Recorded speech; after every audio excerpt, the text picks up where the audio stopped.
Je regarde le soleil se coucher lentement à l'horizon, assis comme tous les soirs dans ce fauteuil tiré de travers face à la baie vitrée, avec pour seule compagnie ma tequila et ses citrons.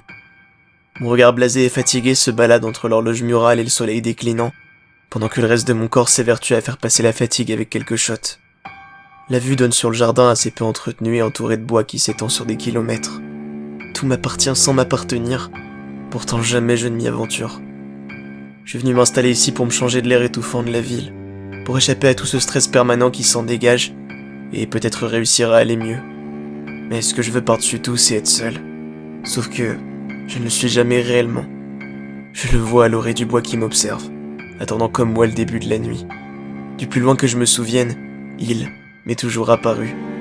Au début, il se contentait juste d'être là, toujours à une certaine distance, une grande silhouette sombre qui me suivait partout.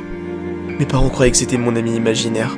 Pourtant, moi, j'ai toujours su que ce n'était pas mon ami, que ça ne l'avait jamais été. Je sentais déjà toute la noirceur qu'il avait en lui. J'avais peur de lui. Mais j'ai vite compris qu'il ne s'en prendrait jamais à moi, jamais directement. Alors j'ai arrêté d'en parler. C'est quand je suis entré dans l'adolescence que ma vie a basculé. Cette ombre à qui je m'étais presque habitué a commencé à m'empêcher de dormir bien des nuits, me chuchotant des promesses de drame et de deuil. J'ai versé beaucoup de larmes et perdu pas mal de personnes avant de réaliser que je devais m'enfuir avec cette créature qui me hante, pour me retrouver le plus seul au monde possible. Mais ce n'est pas pour autant que tout ça s'est arrêté.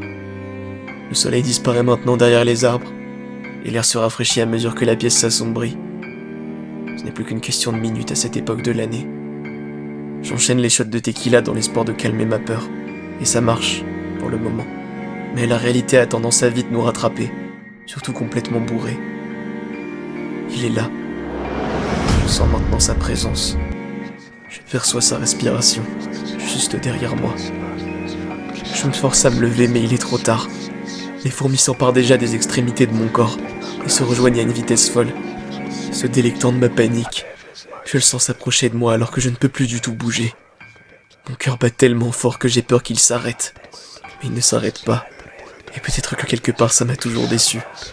Je peux maintenant sentir sa respiration tout près de mon oreille. Et c'est à ce moment-là qu'il commence à me chuchoter toute la violence et le mal qu'il a en lui.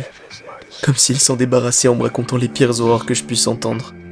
M'accusant de toutes les choses que je me reproche déjà.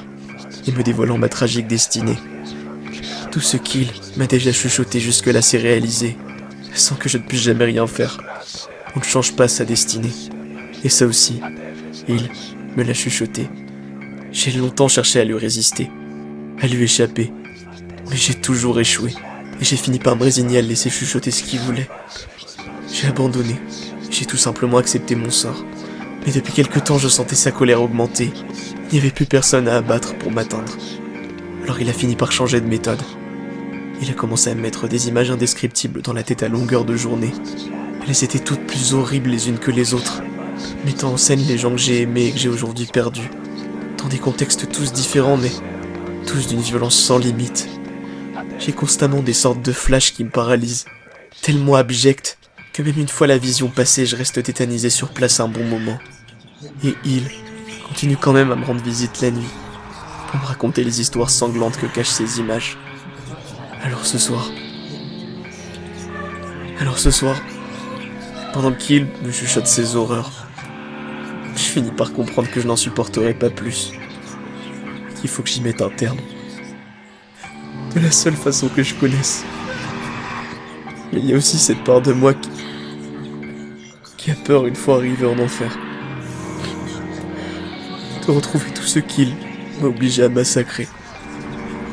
Peur de devoir les affronter, subir leur vengeance pour l'éternité. Sauf que quelque part, je sais que ça ne sera pas pire que tout ça.